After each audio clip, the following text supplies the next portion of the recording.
Hi friends, my name is Dr. Ranganath and welcome to my YouTube channel. So on the occasion of World Arthritis Day, I had delivered a lecture in our medical college where I had spoken about the importance of lifestyle in prevention of multiple diseases. So many of them gave a feedback that the presentation was really nice and some of them wanted me to share the presentation with them. So I thought I would make a video again, make this presentation and share it on my YouTube channel. So in this video, I'm going to share about why we are facing health problems in present day world and how we can prevent these problems. So let's go into this presentation straight away. When we got independence in the year 1947, the life expectancy of the country was just about 32 years. Presently, we have a life expectancy of more than 70 years. So 100 years back, people were predominantly dying because of infectious diseases like tuberculosis, pneumonia, diarrhea, cholera, and so on and so forth. And these diseases have largely been taken care of due to improvement in sanitation, antibiotics, and vaccine. So today people are mainly dying not because of these infectious diseases, but what we call as non-communicable diseases. So this is data given by the WHO, that is the World Health Organization in 2019, where out of the top 10 killer diseases, 7 of them are non-communicable diseases. So although we've been able to increase the lifespan of the population, but the health span, if you really see, has not increased. So what is lifespan is the number of years a person is living, and health span is the number of years a person is living a healthy life. So what is normally happening is last at least 2 to 3 decades of life, most people are managing their life with multiple diseases on being multiple medications and with a very low quality of life. What's an ideal longevity is when if the health span and lifespan are almost similar, or if somebody gets a disease in the last 5 or 10 years of life, that's okay. But at least 90% of the lifespan, they should be able to lead a healthy life. And one of the most important risk factors for development of these diseases is obviously obesity. What is obesity? Obesity is nothing but increased fat accumulation in the body. So it is measured by something called as a body mass index, which actually measures the weight of an individual in relation to his height. So if the body mass index is more than 30, we classify that person as being obese. And if it is between 25 and 30, that person is known to be overweight. Okay. So the obesity rates have been increasing drastically. The obesity rates has nearly tripled since the year 1975. And globally, there are more than 2 billion adults who are either obese or are overweight. And more than 50% of the world's population in the present day are either obese or overweight. And when it comes to Western countries like the United States of America and the United Kingdom, this number is still more, where in the United States of America, more than 75% of the population are either obese or overweight. And in the United Kingdom, more than 66% of the population are either obese or overweight. And this obesity is not limited to Western and industrialized countries. The obesity rates have been rapidly rising even in African and Asian countries, where previously malnutrition was a big problem. So the main reason for increase in the obesity epidemic is people are eating more, mainly more of a poor diet, and actually moving less. So obesity comes with its associated diseases like diabetes, hypertension, obstructive sleep apnea, where there is obstruction of breathing during sleep, non-alcoholic fatty liver disease, heart disease, stroke, musculoskeletal problems like osteoarthritis, gout, where there's wear and tear of the joints, and also obesity-related cancers. And the next important disease that is affecting the people today is diabetes. And presently, there are more than 50 crore people worldwide who are suffering from diabetes. In India itself, more than 26% of the population is either pre-diabetic or suffering from diabetes. So when it comes to United States of America, this is more than 50, almost 52% of the people are either pre-diabetic or suffering from diabetes. So we normally think that people after the age of 50 or 60 years, getting diabetes is a normal thing. But if you see population who lived more than 100 years ago, that was not the case. When I can take an example of my own grandparents who lived in villages, and most of them would live beyond 90 or 100 years, and none of them suffered from diabetes. So this is uh, about the rate of in the prevalence of diabetes in the 19th century by Sir William Osler, who in his textbook called Principles and Practice of Medicine, where he mentioned that in comparison to European countries, diabetes is a rare disease in America, and the last census, which was done in 1890, gave only 2.8 cases per 100,000 of population against a ratio of 5 to 9 in the former. And among 35,000 patients under treatment at the Johns Hopkins Hospital, there were only 10 cases of diabetes. So what he's basically trying to say is, in the United States of America in 1890, the prevalence of diabetes was just 2.8 per 1 lakh population, as compared to 5 to 9 per 1 lakh population in the Europe. So we can just see the prevalence was just 0.0028% in the year 1890. So this increased to about 1 in 100 or 1% in the year 1960, and then 1 in 50 or 2% in the year 1995. And in 2050, this was as high as 1 in 15 people were suffering from diabetes. And it is expected that by 2050, every 1 in 3 would be diabetic. For every person who is diabetic, there will be another person who would be pre-diabetes. So effectively, more than 2/3 of the population will either be diabetic or pre-diabetes. And my estimate is we will reach pretty sooner than the year 2050. And the next important disease is heart disease. As compared to diabetes, which is generally called a slow or a silent killer, because people will be able to manage diabetes for a very long time, and only when they get into complications after suffering from diabetes for 20 or 25 years, that is when they realize the problem of diabetes. But that's not the case when it comes to heart disease, because heart disease many times occurs suddenly without any pre-existing symptoms. And in many patients, the first sign of a heart disease can be a heart attack or even a sudden cardiac death. And heart disease are the #1 cause of death globally. And it is very important to know that the South Asian population, including Indians, suffer from heart disease at least a decade before the Western population. And the presentation is also more severe, and many people actually die because of this heart disease in this South Asian population because of genetic factors. So the other disease would be cancer, and more than 9% of overall deaths in present day is caused by cancer, and 90% of the cancers are actually related to environmental factors. Generally, people think that whenever somebody is suffering from cancer, they think that it is mostly because of hereditary or genetic factors. And it is important to know that hereditary factors play a role in only about 10% of cases, and in majority of them, at least 90% of the cases, it is the environmental factors that is playing a role. And it is important to know that at least 50% of the cancers can be prevented. So this was a recent study published in the Lancet journal in the year July 2023, very recent one, where the study was published in association with the Indian Council of Medical Research, and they were looking at the prevalence of multiple non-communicable diseases in India.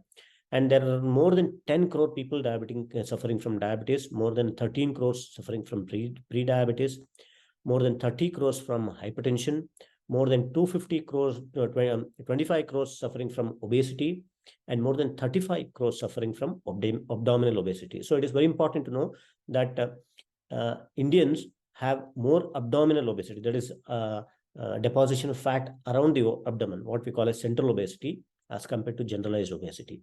This central obesity is more dangerous than generalized obesity, because this is associated with multiple metabolic diseases. And very important to know it, more than 80% of adults are suffering from some form of dyslipidemia. This is a huge number, because more than 80% will have either one abnormality in their lipid panel. Say, for example, their total cholesterol could be raised, their LDL cholesterol or the bad cholesterol could be raised, their HDL or the good cholesterol could be lower, or the triglyceride could also be increased. So you can say easily that at least 75 to 80% of present-day Indian population who are adults are metabolically not healthy. So such is the magnitude of problem that we are facing today. So all these non-communicable diseases, which were not very common, which were generally rare 100 years ago, have become rampant now. So basically, this is because of change in the lifestyle. We can safely say them, classify them as a lifestyle diseases. So if you look at these lifestyle diseases, there are certain common risk factors that are responsible for these diseases. And this is due to the change in our lifestyle, or change in the way we eat, change in the way we move, change in the way we sleep, change in the way we are exposed to social environmental toxins. There is a lot of stress that people are facing today. And obviously, the social interactions has also changed.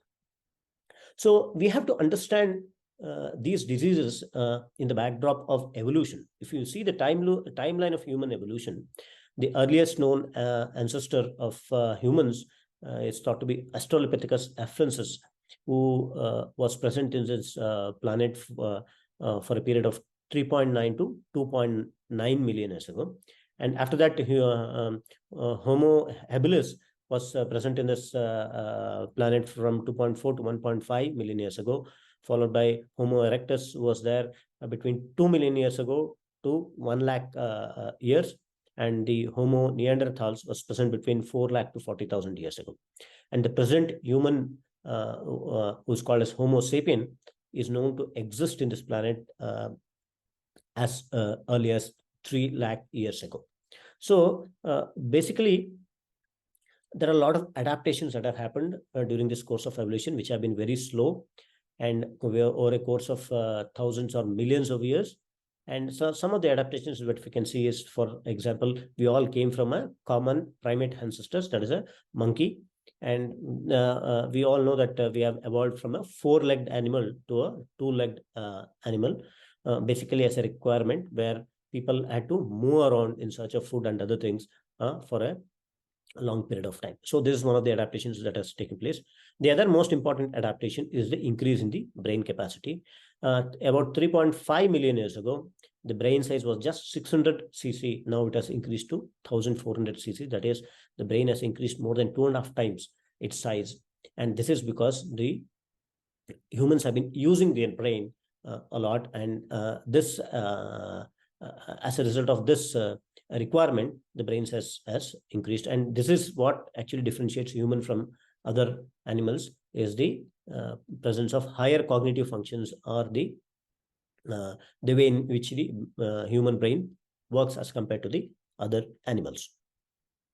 So in this famous essay in 1973 by evolutionary biologist Theodosis Dobzhansky, who mentioned that nothing in biology makes sense except in the light of evolution. So whatever changes have happened to any organism or any animal or any or humans for that matter is as a result of slow adaptations that have occurred during the course of evolution. So any function, if that is prevalent or if it is happening predominantly in a particular animal, is because that is as a result of changes that have happened during the course of evolution. And all these adaptations have taken place over thousands or lakhs of years in a very slow and gradual manner.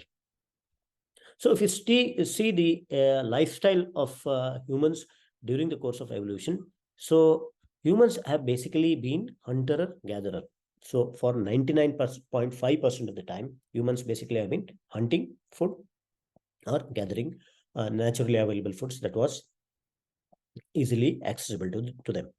And agriculture, very interestingly, was just started 12,000 years ago, which accounts for only 0.5% of the time.